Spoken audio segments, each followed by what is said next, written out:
For the upcoming discussion panel, please welcome on stage Daniela Görzen from Kurzgesagt, Illenia Notarangelo from Illo, Moritz Schwind from Entagma, Memo Akten, Ash Thorp, and our very own Vít Zemčík.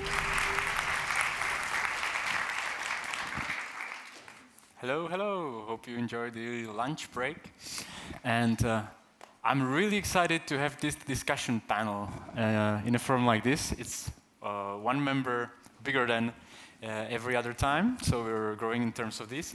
And we wanted to make it a little bit different this time, because the whole Mouvo is about education in motion this year, or we call it like that. And we wanted you to learn from this discussion whatever you like, not me asking all the questions and like getting the attention on what I'm interested in, but what you are interested in. So we've made this kind of web app, and it takes from Twitter the hashtag Mouvo questions, which you can see up there. And you can tweet whatever you like. If you're interested in any member of the panel specifically, just mention it in the tweet. Tweet there your question. I will be checking them out and like picking which we're gonna be speaking about. And just to motivate you a little, at the end of the discussion panel, we will draw a winner with a bot. We will draw a winner of a prize that you can choose. It's either some product from Boris FX or Pixel Lab or what's they called? Battle Axe. So you can pick whatever you like from those. So I guess the chance to win is really high. Just tweet a question. And of course, we have 2 mics for the audience. If you don't have a Twitter account or you don't want to bother taking out your smartphone, you can just raise your hand, and we'll give some space for the audience as well. So this is a brief introduction, and I wanted to start an easy way and ask each of you, like, let's start with Moritz. This is closest to me. Like, what's the last thing you learned? The last thing I learned? The last thing I learned was how computer tomography works. Okay. In short, because I needed it for some sort of artwork. But yeah. Okay. Yeah. Quite a tough question. Maybe how to improve our creative process. It's like my last learning, and then applying it, how to apply it. I think for me it's like how to lead a team, really, because we've grown so much in the last years, and I realized like it's a thing on its own, like how to cope with people and how to be a good team leader. And I think that's what I've learned, and I'm still learning. I think the last thing I learned was in Frederica's talk, which I really enjoyed, the reducing these complex human stories to very simple shapes can still really grab you emotionally, and the challenges involved, but also how to do it well. I think I definitely learned the most recently. Hi, everybody. We were just in Germany, so I learned some German recently. That was pretty interesting. Guten Tag and Guten Morgen. And Wiedersehen. But all jokes aside, I just picked up a new Sony camera, and the menu system is like horribly crazy. So I had to learn how to use the camera again. So that's on the surface level. That's probably what I've learned most recently. Yeah, trying to navigate the Sony menu. If you have a Sony camera, you know that it's like, what is going on here? Yeah. So. Okay, thank you very much. And as I've promised, I'm gonna leave it to you. And we start with this question. We can be applied to each of you. Who is your creative idol, and what would you ask him? If anybody wants to start, can go first. If not, I'll get with Moritz again. And I thought I'd be safe at this place. Creative idol. Yeah, the tag idol I find a bit problematic because there are people that inspire you, there are people whose work you admire. I have a problem with the tag idol, but there are several persons who I really admire. One of them would be Richard Feynman, who was a physicist, who amongst other things worked on the Manhattan Project, received a Nobel Prize for quantum electrodynamics, and was also quite an interesting character when it came to painting and making music. And so I'd like to meet him, which isn't going to happen as he's already deceased. And what would I ask him? How he got away with everything. How he got away with working on the atomic bomb and not facing a huge backlash in his later career about that. How he got away with playing all those jokes when he was a government employee. And how he got away with teaching so well. Yeah. Okay, thank you. Illenia? I think that I have the same feeling about the word idol than Moritz said, but in general I really have like really positive feeling about Paula Scher from Pentagram, and I would like to ask her how she has been able to have such a long career in graphic design, also as a woman. And I think it's also really relevant for me because I think that this audience is mainly composed by people in between 20 and 35 probably. And so like we as digital artists, what are we going to do in 10 years? So like our work is going to be still valuable in 10 years. And of course, Paula Scher is a source of hope for me. And yeah, I would like to ask her some suggestions. Yeah, I really can't really name anyone in particular because I feel the same way. Like there are so many different influences that I kind of have in motion design and not one particular person, but I feel like I'm most influenced by the people that taught me motion design and that I started off working with really, and that I feel like are my idols because they kind of made it possible for me to really have a career in motion design. So you won't know them, but basically, you know, like all the people that kind of helped me have confidence and taught me about motion design. Yeah. Yes, similarly, I think in my case, it's difficult to pick a single person, but idol is a strong word, so I guess it would mean someone who's definitely had a big impact. And actually, I'm a big Feynman fan as well, but I'll say Carl Sagan because he and Jacques Cousteau actually undoubtedly introduced me to loving the world in a way which is very, very much still present in what I do. So even though they're technically not creatives, whatever that means, they definitely influenced me hugely.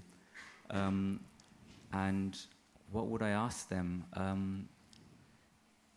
I just asked them what they think of where we are today as a society with regards to what seems to be kind of backward steps from when at least, say, Carl Sagan and both Jacques Cousteau passed away, and how they think we can move it in different directions. I was going to say Carl Sagan. Damn. I love Carl Sagan. He's so amazing.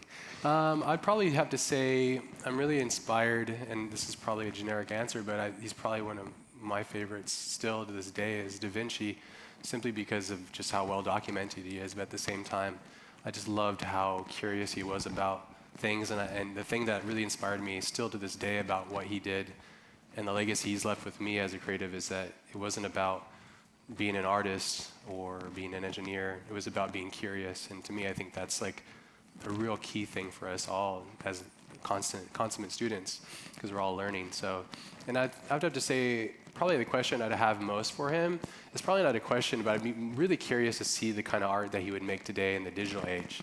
I'd love to like experience what he would make now. That'd be really cool. So, probably also just how he managed to do what he did. That'd probably be a question I have. So, but I imagine things were much slower back then in comparison. So, yeah. Okay, thank you very much. We're going to another question, and this one is for Memo. And the question is, if I want to start fucking about, what tools I would use? Any particular programs, languages? Keep up the amazing job. Fucking about? Yeah. Pornhub or something. Start there and have fun. Yeah. The best thing about fucking about is it's platform agnostic. That's so true. Yeah, it's. I don't know who asked that question. I mean, it's actually surprisingly tools are quite important. So I'll try and pull it to a productive answer instead of just fucking about with the answer.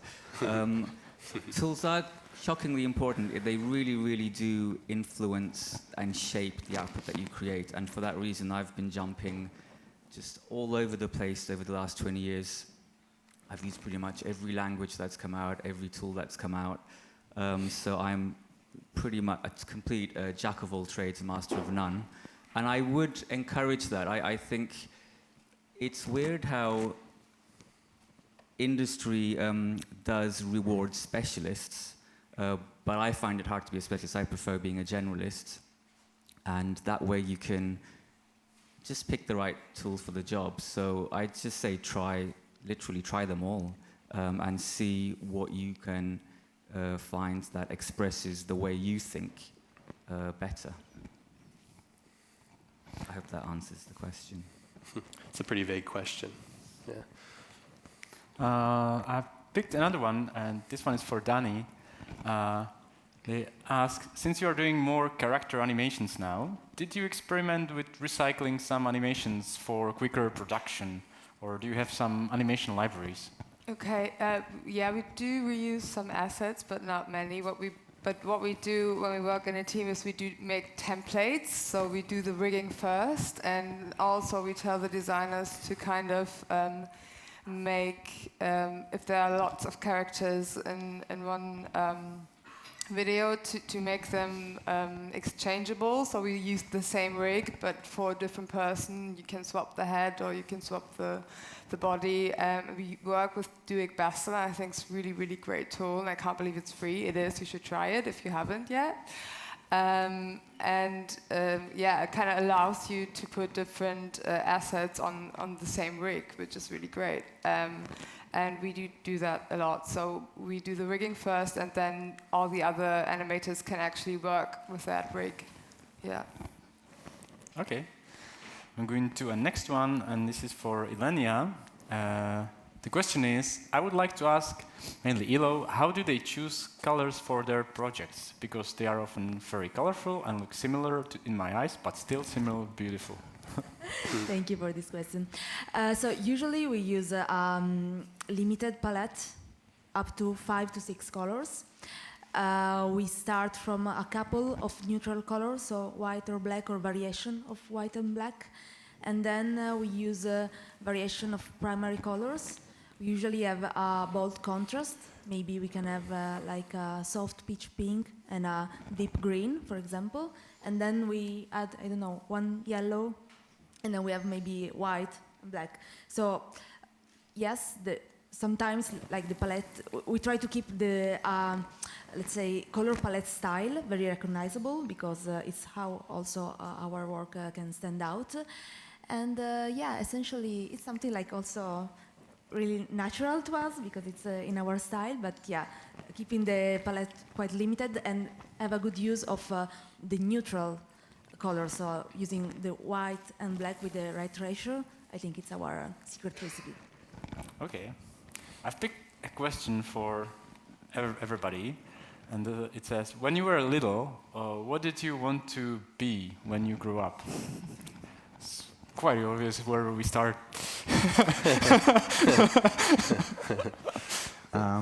So recently we had to clean up our basement, and we found lots of stuff from ages ago. And I found a letter in an envelope stamped with a NASA logo that I totally forgot about. And it turns out it's a letter that my dad helped me write when I was about 7 or so. And it was actually received an answer from NASA, so I wanted to be an astronaut. So yeah, Nice. That didn't work out. I think that when I was a kid, I wanted to be an engineer because I didn't know what being an engineer meant. But I was sure that I heard that being an engineer was something challenging, so I wanted to put myself to the test. But I also really like to be a fashion designer. So I sketched some weird dresses with my pencils, and so I think that probably my job is a little bit in between an engineer and a fashion designer, and so yeah, I think that I made it.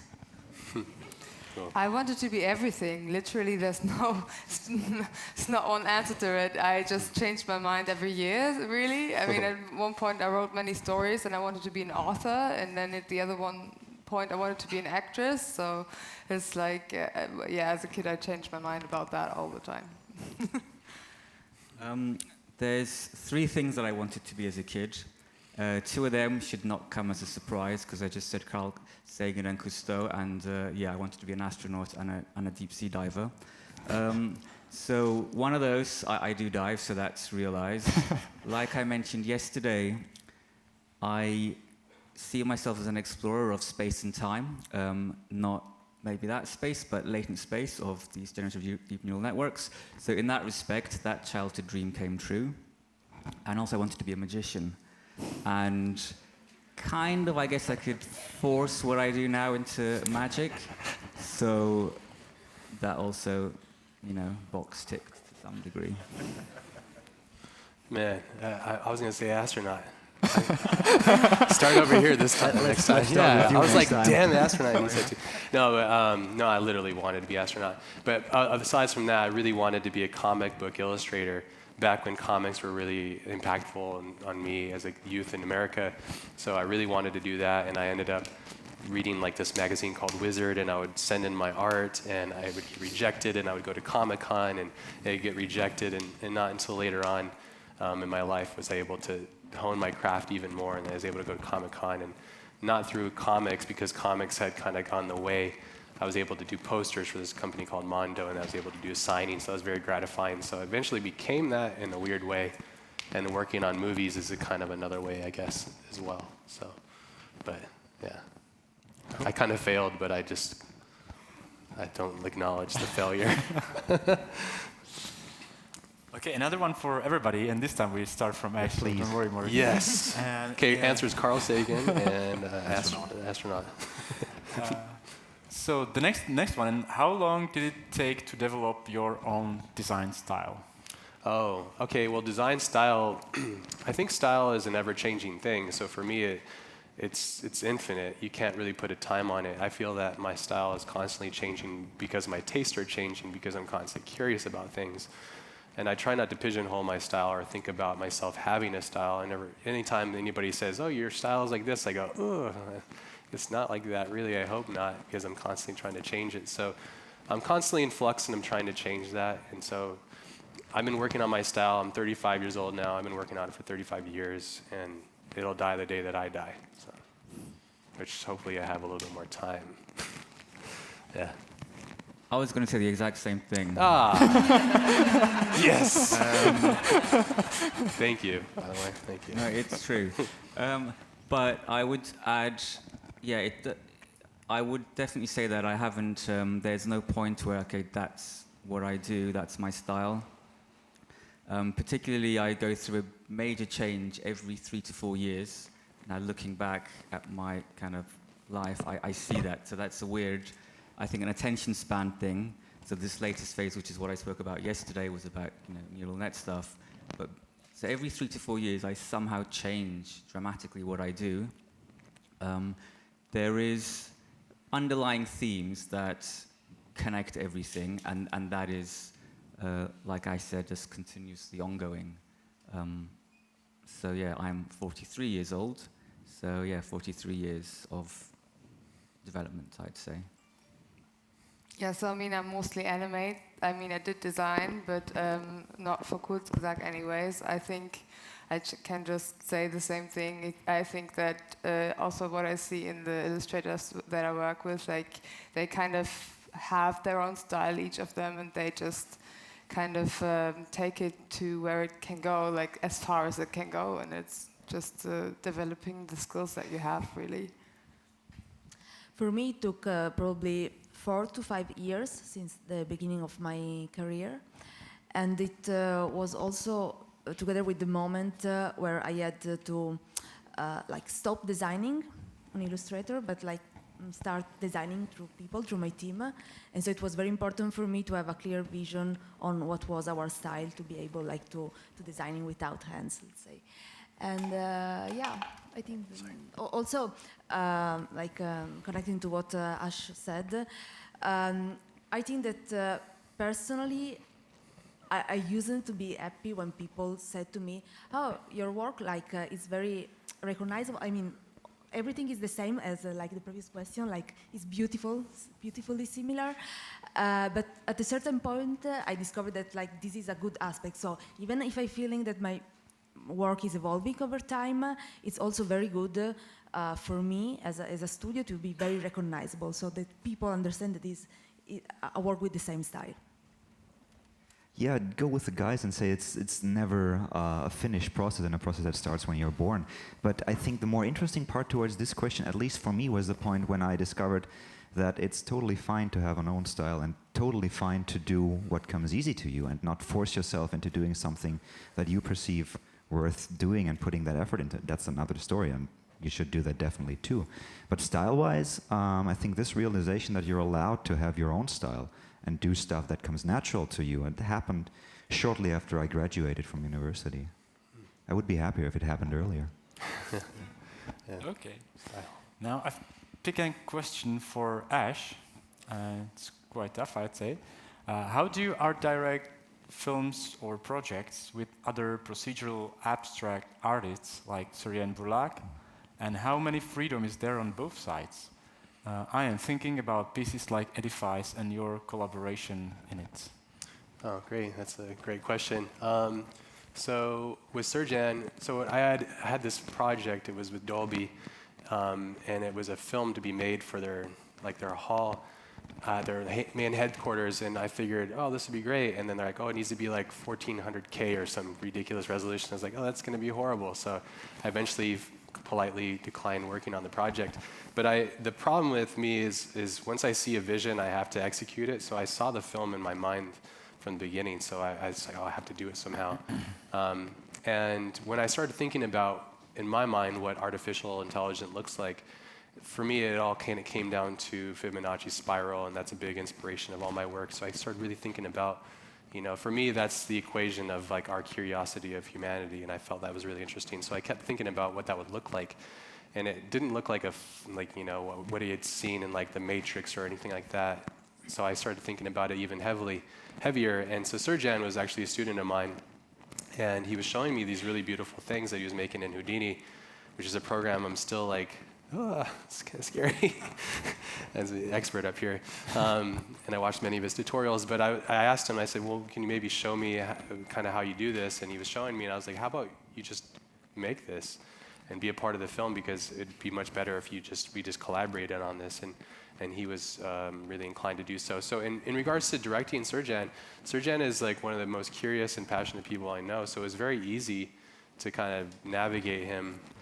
He did so many rounds of revisions, and I kept just trying to show him the film that was in my mind and making sure that it connected in a sense to him. So it was more or less just finding these really beautiful moments and showing him the stills and the references and telling him through constant references. But at the same time, I didn't want to control him so much. But we had a tall task. We needed to figure out the first time we'd ever seen AI being represented on a two-dimensional motion piece that was unique to its own self. And from this project, he's actually acquired like lots of different jobs from different people. They're like, just do the edifice thing. So, but it was a really fun process, and the collaborative effort between us, I felt, made the project even that much more special for me personally. Another one for Ash. How do you enjoy your foray into photography, and how does it influence your 3D works? Oh yeah, photography, man, I love photography so much. I think photography has given my computer, like my render eye, so much more depth. I watch a lot of movies, and I watch a lot of like what, you know, cinematographers. I'm a big fan of, obviously, like Roger Deakins and Darius Kanji and stuff. I love the way that they capture light.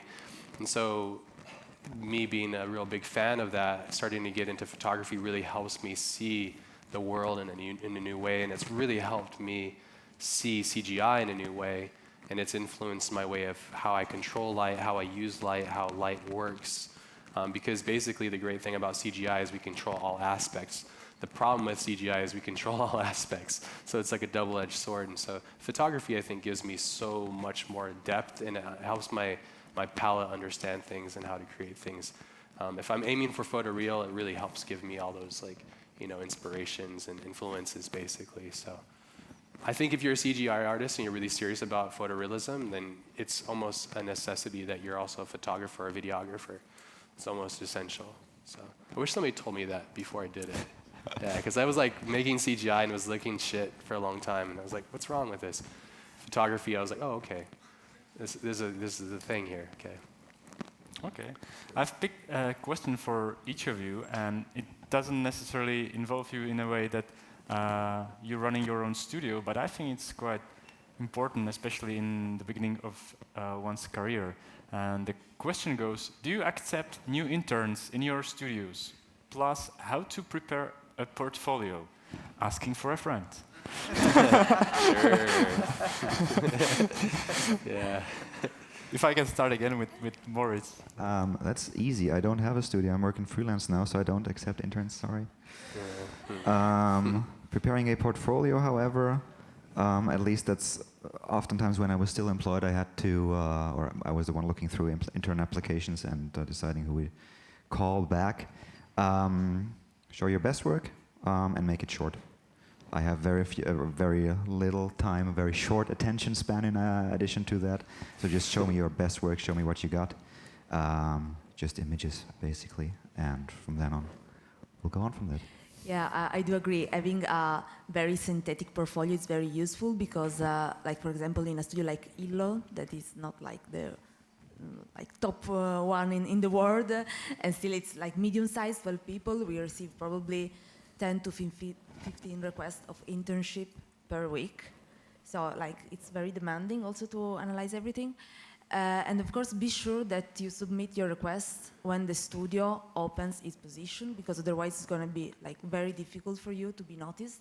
Because like for us, for example, that we are 12, we are not able to take like 3, 4, 5 interns. We can just have 1 to 2 interns. Also to provide a very qualitative internship to you, because it's also a moment where you start working, but you are still learning. So it's very important. And yes, in general, we accept new interns. I think that we're going to open a new internship position for designer and illustration in a couple of months. So stay tuned. Cool. Keep that in mind.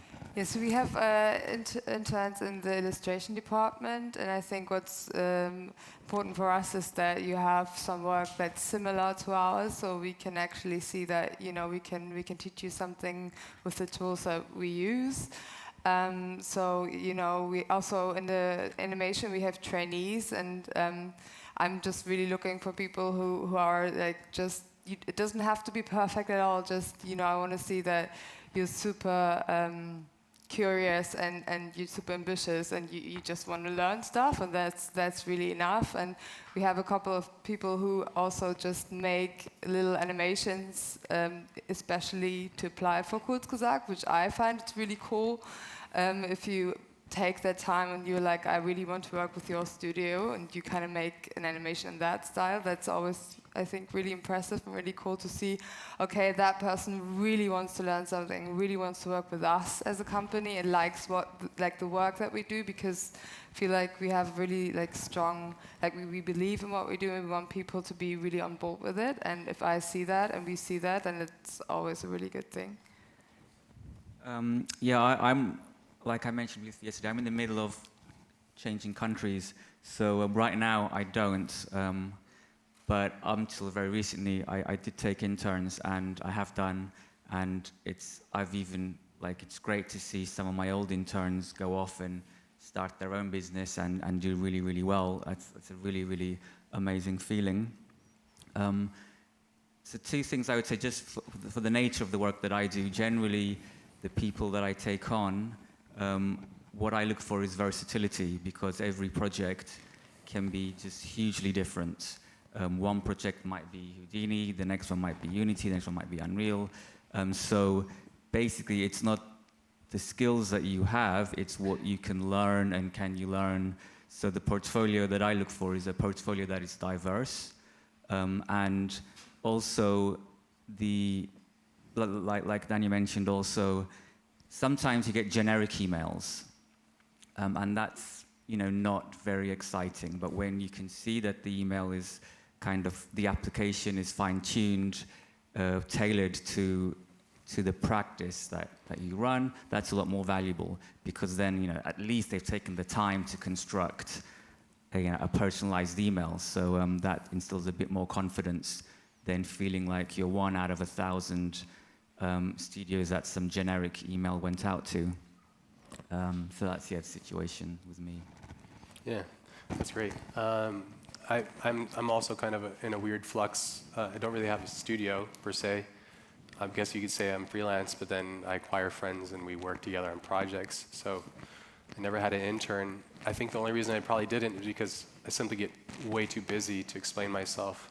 Because when you're in the movie industry, you're just basically getting yelled at the whole time. So I didn't want to drag an intern through that process. I was trying to think of I wasn't an intern at Prologue, but I worked at Prologue. It was my first job way back when. And I think that I put together a portfolio that was designed to hopefully get hired by them. So I'd say if you're looking to intern, obviously being genuine in your communication.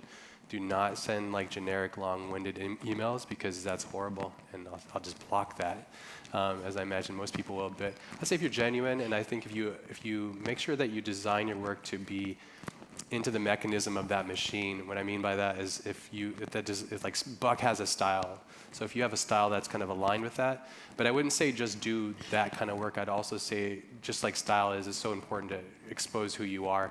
So what I'm going to say is that when I was working at Prologue, the reason why I got hired specifically was because I knew how to draw as well. So I didn't necessarily, my design chops weren't very good, or in comparison to the people that were working there. But my art and my drawing was something that Kyle could then use to kind of explain his more dynamic ideas that design couldn't fulfill. So you have to remove the romantic quality of working at a studio and look at it almost like you're a piece of a mechanism to help build the whole company. So think about what value you can contribute, and then as an intern, if you can contribute a lot of value, then you'll eventually go on to become a staff member and so on and so forth. So yeah, part of the mechanism. Yeah. Okay. Cool. I think quite nice question for Memo, which I'm also interested in, and it goes, Memo, through your coding experience, did you develop your own tools, or did you had an idea for a new interface for artists who want to work with AI? Okay, it's a big question. Yeah, so I do develop my own tools all the time. I mean, that's kind of the in fact, it's how I got into it. I can't remember if I mentioned this yesterday or, but I initially started by writing plugins for 3D Studio Max and Photoshop and things like that, because they weren't giving me what I want, the way I wanted to work, and then eventually that led to, well, scrap 3D Studio Max, I'll just do it from ground up. I'm never thinking of tools for other people. I'm always thinking of, what do I need? What do I want? How do I want to interface with this system? So I'm not really thinking about usability. I'm only thinking about my own experience. So it's different from, say, tool makers. I have friends who are making tools for other artists. There's a very different approach there with usability testing, etc. I do release a lot of the tools, like libraries. I release a lot of libraries, and when I'm releasing libraries, I think about the interface to the library, and I do spend a lot of time thinking about how would other people want to use this library, and that's in itself an interface.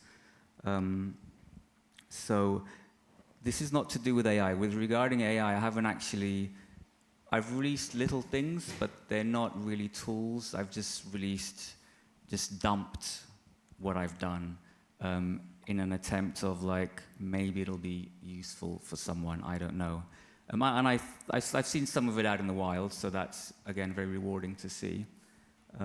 That was a long answer. I guess the short answer is yes. I'm about my own tools. I should have just said that. Okay, are there any questions in the audience? So we might grab you a mic, and if you don't want to post it. Don't be shy. Okay, never mind. I've prepared like a nice middle cut intersection of the discussion, and now it's time for it. I ask each of the panel members to bring up a question for anybody else from the panel. So now's the time, and I might Start with Ash. Yeah. You want to start?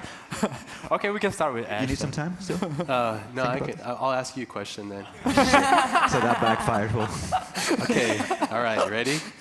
Remove Houdini from your life in Yes. this situation. Yes. What would you be doing? probably be coding in some other Making languages. Houdini? Come again? Making Houdini? No, definitely not clever enough for that. No.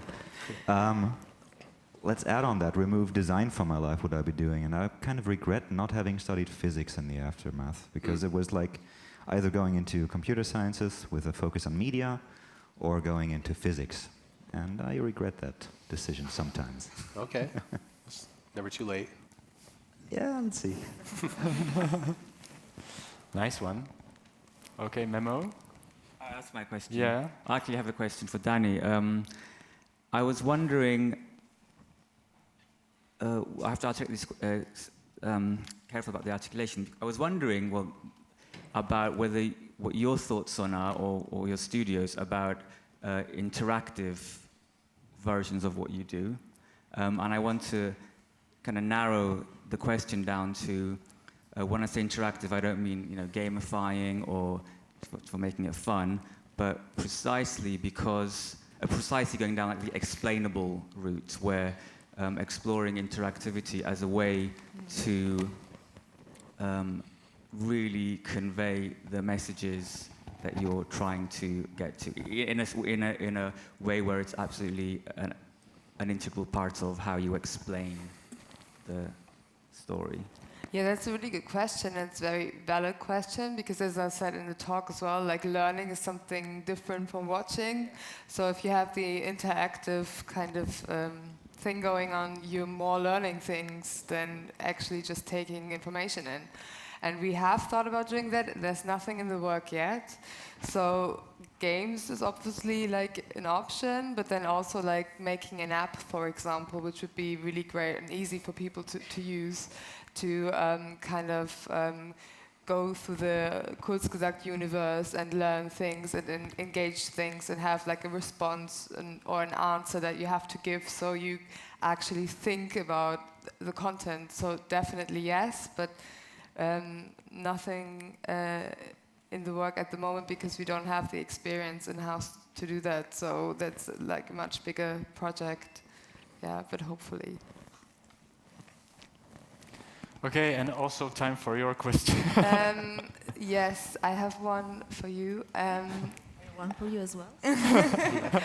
So yeah, in your talk yesterday, I really liked how you said that how much thought you put into your ethics at the agency, in the office, and how you pick your team, and that it's really important to you, like who joins your team, the diversity. But then I thought, like, okay, so I guess your main language is English in the office, but how do you deal with like having so many people from different countries? Is there a language barrier, and how do you like get over that, because you must have lots of Italian clients as well? No, we don't have a lot of Italian clients. you We have don't, like okay. 25 to 30%. So they are part of them, and usually they do speak English. So even if part of the team is like international and do speak English, it's not a problem for them. Of course, like our work communication is done in English, but we are like Italian, so we want like the people coming to our office and maybe having different origins, but maybe we have an Iranian guy that is staying in Italy since maybe 7 years, so he does speak Italian, or maybe an Armenian girl that speaks Italian. So they are learning Italian. I think that it's very important for them to learn Italian and to learn our culture, because like after work they have to live in Italy. so it's very important. But yeah, of course, like English is like our main language. But sometimes I can feel that I'm not able to express myself as I would like in another language. In this case, maybe I will take just more time and I reformulate sentences. But yeah, I think it's the beauty, but also the barrier of having an international team. And okay, so it's my turn. Talking about explaining through motion design, this is our subject that is both like approached by me and you during our talks. I wonder if you ever faced a subject that you weren't able to explain through motion design because maybe it was like too complex, and so maybe a video, even like if yours are like pretty long in like maybe 5 minutes, you decide to avoid to explain it through motion design. Well, we have to think about if we ever ditched the topic because we weren't able to explain. I don't think so. I think we as maybe a for challenge, ethical, or maybe because you have like different point of view, like you said, like today for the addiction. Oh yeah. So maybe it could be a challenging topic, and like I think like we don't avoid a challenge. Like if something seems to be unexplainable, and that's like we want to try to do that. I think like okay, we can work it out now. So for example, like the difficult one was string theory. You know, like how do you explain that? I think we made it work somehow, but it doesn't mean that you can explain it to others when you've seen it, and it's still a very difficult concept to grasp. But we don't want to shy away from doing that, and we try to make it work. But you know, it doesn't mean that in the end you have all the knowledge that there is to know about the topic. It's still like, you know, very vague sometimes. So yeah, I have potentially a question for all of you guys. I'm two actually. I'm not sure if it applies so well to your style of work, Ash, but we've seen lots of talks here that we've seen that you guys work data-driven. So my first question is, when you analyze data, is it seriously all Excel? And the second question is, when you're working with big data sets, have you ever come to a point or discovered something where you're like, this is ethically questionable? Yeah, like the first phase is truly on Excel because it's easier than JSON. So maybe I have my data scientist gathering already for me, and it's already a great service to have also a good amount of data, since you can make some thoughts, and so you can have a larger vision, even it still is a limited range of data. Instead, from an ethical point of view, we always work for, let's say, commercial projects, so for sport, maybe for economics, or maybe right now we are working with Médecins Sans Frontières, but they provide pretty clear data. But for example, when we were working for the Italian Football League, so I mean it's about football, we are not saving life. We discussed with the client about making videos about the best or the worst player based on data, and we avoided to do that because probably, I mean, what you can say like through data, it's like of course something chosen by an algorithm, but maybe it's not correct to define a person, the worst on the best, through the data.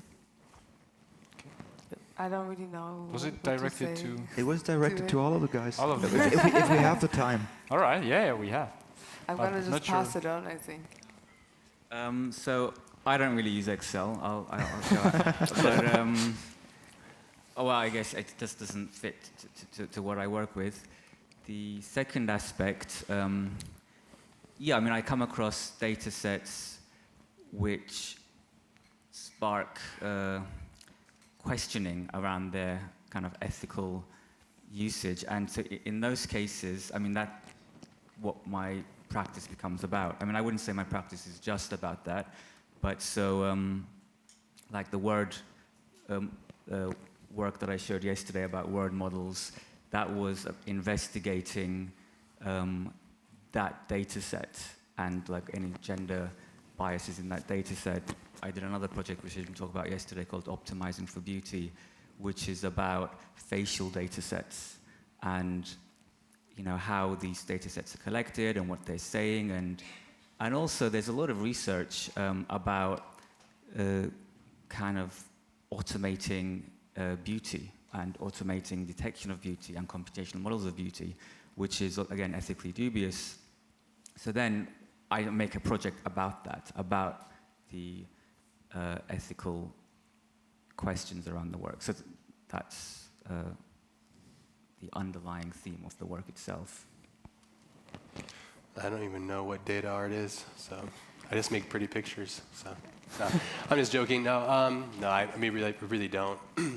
Basically, the work that I do is primarily based on some image that I see in my mind, and then I just try to figure out a way of producing it without getting too angry about it. But that's pretty much it. So I kind of try to get into that stuff, and when I scratch the surface, it's very interesting to me. And the work that everybody else up here does, it really impresses me and really captures my curiosity, but I've never really approached it yet, just because of the simple complexity of it, and me really just getting worried about how much sunlight I'm going to see if I get too involved in it. So yeah, I stay away from it. Yeah, eventually probably though. So yeah. Can I add something about your question? So I think that ethics is going to be like the main challenge for people dealing with artificial intelligence. So probably we're going to need in the future, luckily, more philosophers and people that study ethics, because I mean, I'm displaying data, but maybe when you work with artificial intelligence and maybe self-driving cars, like is a quite popular dilemma these days. Like if you are like a self-driving car should hit maybe a motorbiker with just one person, or maybe a car with 2 kids inside, and who is taking this decision? Like if I'm going to pay a car more, maybe I'm going to have a car safer for me, but not safer for others. So, and also I read recently the possibility of, like, it's just a concept, but about having trials done by artificial intelligences. So justice done by artificial intelligence. And this could sound like super efficient, because I mean in Italy we have trial times that last forever, maybe 10 years. So you see, okay, maybe the artificial intelligence is not affected emotionally, but if he fought with his wife or his husband, and I mean if it was a bad day, but it's like evaluating rationally. Since the previous things done by humans and by like good humans that are like judging the cases, but like would you be okay in being judged by a machine? So I think that like ethics would be like the main subject that we have to face and understand. Okay. Back to the questions from Twitter. There is one quite quick. For Ash, what was your favorite film before you become a professional? Oh man, that's really tough. I love so many films, and some of the films before working. I actually loved films probably more when I was just an observer and a fan of films. Working in the industry kind of ruined it for me in a sense, just because you can see behind the curtain. Man, I was such a big fan of like Jurassic Park, all these kind of films, or The Matrix, I don't know, I can't really pinpoint one film. Probably Empire Strikes Back. I'm so vanilla with these answers. I'm sorry, guys. It's one of those films that I saw as a kid, and I was like, man, this is amazing, and I really want to be a part of this in some capacity. And then I picked up all the books, and I read about, and I learned who Ralph McQuarrie was, and all that kind of stuff. And it's still a film that I still frequently watch a couple times a year and still enjoy. So, vanilla answer, Empire Strikes Back. Yeah. Okay. I have another one for Illo and Kurzgesagt. So for Dani and Illenia, who is responsible for the storyboarding of a project? Is it the script writer or illustrator or the animator, or do you have a storyboarder as an extra position in your team? Yeah, okay.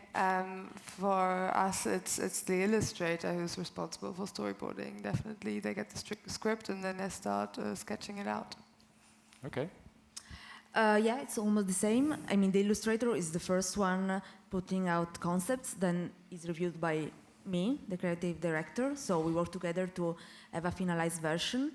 Then we show this to the client, and when it's approved, we add transitions, sketch transition to the storyboard with the animators. And also in the first part of the process, we discuss the script together with the copywriter, because I want to make sure that the illustrator is comfortable with the script written, because sometimes maybe when you have things that say like you don't have this stuff, it's very difficult to explain negative stuff, like when you have the absence of stuff, it's difficult to explain this visually. So maybe we can adapt the script in function also of what we want to visually express. Okay. Okay, I have another one for all of you, and which goes, how many projects do you work on at the same time, usually? What's I try not to do more than 2 at the same time. I mean, I'm running Intagma with Manuel together all the time. So basically, I'm running the website with him, and on the side I work on commercial projects. And that's enough. That's more I can handle. For me, it's about 12. Oh, man. Well, thank you. But like my job is not like working directly on the projects, but directing them, and so maybe I follow one script phase, one illustration phase, one animation phase, and so on. So like my job is transversal to all the projects, so it happens to me to follow many projects. I think it's 3 or 4. Yeah, sometimes 2 or 3. It depends on how big the project is, but not more than that, really. It changes over time, especially when I was, in Marshall and Laserfeast, we were doing more because we had a bigger team. But then now it's probably 1 or 2 in production, like fully, and I'm hands-on doing it, with kind of developing maybe 5 or 6 ideas and trying to get them funded for afterwards. So those 2 stages. It all depends on how much sleep I want to get and how much I'm willing to sacrifice. Usually I like to have at least 2 passion projects going, sometimes 3, and then usually 1 or 2 client projects. If the client project is really intensive, I'll just focus on primarily just that client project, but sometimes if it's has a good flow and they're okay with me working on another project, I'll do that as well. So it kind of in flow and flux. I find that if, I think I remember Todd McFarlane saying this, he said that like he's a 5-ball juggler. Anytime he does anything more than 5, he gets another ball in the juggle, like a project, that it starts to crash. So I think I'm somewhere around that. It's like right on the brink of insanity, like on the brink of it. It's like my favorite place to be, unfortunately. But I find that's where my creativity thrives so much. So, and I like that kind of, that madness. So and it seems to work for me. So I don't like working on one project at focus. I just, it's not for me. Okay, cool. Are there any questions in the audience that we might grab you? Yeah, finally. So if we could get their mics on. Please raise your hands again. There he is. We can get them. We don't have too much time though. Hello. I just would like to ask all of you if you perceive yourself as a designer or as an artist, and if so, why? Thank you. Okay. Anybody wants to start? Or should we I am a designer. Like I do mostly commercial work, and I think that I'm finding solution through my design. I'm not like communicate a lot of emotions, and I always have a client that for me it's really good because it's a sort of a creative counterpart. So sometimes they give that feedback that you don't like to implement. But in general, like for my design process, it's really good to have someone else to, like a dialogue to talk with. I would say the same. Like I'm more on the technical side anyways, but also for the designers, it has a purpose, and it's supposed to serve a purpose, what we design, so I would say designer. I'm definitely not a designer, and or if I am, I'm a really, really, really shit designer. I'm not good at responding to briefs. I don't mean just like I'm just really bad. I look at a brief and I'm like, I don't know. You got a new shoe coming out? I hope it sells. What can I say? I just pull a blank. But I still like making stuff, which is why I found a home in making art, which is basically where I get to do just whatever it is that I'm thinking about. The labels are so interesting, and I guess if I were to just lean one way, I'd probably say as an artist, simply because it probably connects with what I do most when I'm actually making the work for myself, when I'm not making it for hire. So you can be both. No, you absolutely can. But for me, I don't like titles personally as myself. I don't think that for me, it's never really done me well. And what I mean by this is that people say, oh, you're UI designer. I'm like, what is that? You know what that is? I didn't know what it was. And I said, well, I'm just a person that likes to create things, really. I'm very curious. So I felt that hindered me, if that makes sense. I know I have a lot of friends who are like, I'm a designer, and they really are great designers, and they thrive off of that. But it's not for me personally. I'd rather just be me. That makes sense. It's horrible for your career, I think. Maybe it's good, I don't know. But for me, it's what I connect with most, is just probably being an artist. I always say I'm just a creative person. Yeah, that answers it. Long-winded, sorry. Yeah, I'd say I'm a craftsman dabbling in design sometimes, and sometimes failing, sometimes succeeding. So yeah. There is actually quite interesting question for Moritz, and might quite tough, I'd say, but if you can understand it. You once said that you R&D in Houdini, but how do you get this in line with a storyboard, since often stuff evolves or starts existing during R&D? So the secret to this is we don't do storyboards. No, seriously, that's a weird thing for some people coming from other agency workflows like you do. But that's where I immediately felt at home at Ike Sponsor and at some other places I worked before, is that those guys don't do storyboards. We do style frame directly, and it's for the Germans, it's called Wurstel and Pfusch. So fake it till you make it.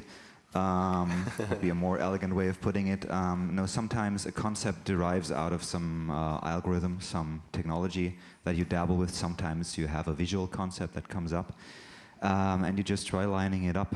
Sometimes it's one, sometimes it's the other. With most of those more R&D focused technical projects, it's sometimes just focused on a cool technique that you find something that you say, well, that's neat, let's use that, and then you go from this. We don't do storyboards. We can't afford to, yet. Let's see. Probably makes the art unique, though, you know? And that's process that you guys have evolved with that probably makes it your own thing. Might be. I think it's more akin to advertising and having clients who expect a certain level of design/fashion work. Sure. You get away with it better than with like long shots, long narratives. I couldn't imagine producing an explainer piece without a storyboard. Clearly. Yeah. It's just like the more artistic or the more fashion-y you get, I think the more freedom you have in this phase. I mean, it makes client communication hell, definitely. Yeah. Yeah, you can live through that. Okay, there was another question there in the audience. Yeah, just one.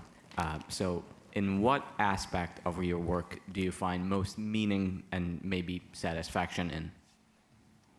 Is it for everybody? Kind of, yes. Okay, shall we start with Ash? Okay, thank you. Great question. What I find most like meaningful and gratifying, is that basically it? I'd probably say probably the moment right up until I release it to the public. It's probably the most. It's when the project's done. It's when I can really enjoy it usually, and I can really enjoy it for me. I remember reading an article from Tom York, if you don't know Radiohead, he's the lead singer, and he said like the worst part of making their music is giving it to people, and I feel kind of connected to that as well, just because it becomes other people. But I really love the finished thing, and if it's about the process, I really probably enjoy none of the CGI stuff. So maybe the beginning, I don't know. So yeah, it's a long road to the finish line, but I try to enjoy it as much as possible, but yeah, probably the beginning, the inception, and then right up until I release it, the last 5 minutes or whatever. I'm not going to say the same thing this time. Damn it. Actually, yes, I love the process, but probably even more gratifying is, I mean, I often kind of half-jokingly like to say that I like to touch people, and I mean that in a way that if a work does touch someone, that's incredibly rewarding. Even if one thing you ever do in your whole life touches one person, you know, that's insanely gratifying. And you need to release work to do that. And that, I would say it's that. I think I would say the same, actually. If you have like a really good response to something that you've done and you feel like you had an impact on someone, that's like a really, really good feeling, and that's also why you do the work. So I think, yeah, that's the one, really. What happens when it isn't, though? The opposite, though? When it touches opposite. them in a bad way? Oh, in a bad way? Yeah, or they get upset or they troll you. How do you react to Oh, how we react to that? Well, it depends. If they have a point, obviously, Sure. you know, we take it on board and we're like, oh, okay, this is true, we got something wrong. But then you do it better next time, so Sure. it helps. But it's not a great feeling, obviously. Yeah. So, That's a good way. but yeah, I guess, yeah, no, not that one, the other one. Absolutely. Yeah. So on my Illo side, I will say that like the top of my satisfaction is after the storyboard phase, because probably it's the most difficult one, like from a conception point of view. And from my algo part, I will say when I create a design and then it gets fed with data, and then you can see like all these different designs get creating. So this is very, very powerful and satisfying to me. Yeah, I love the R&D part of stuff, and the most exhilarating feeling I get is when I get something, when I understand something that's totally alien before to me, which not in every project happens. Sometimes I'm just too stupid, but this is great. Okay, I think that was actually a very great last question, and just to finish up, now I've put the hashtag into our bot, and the winner is Pet3509. Is there somebody? Okay.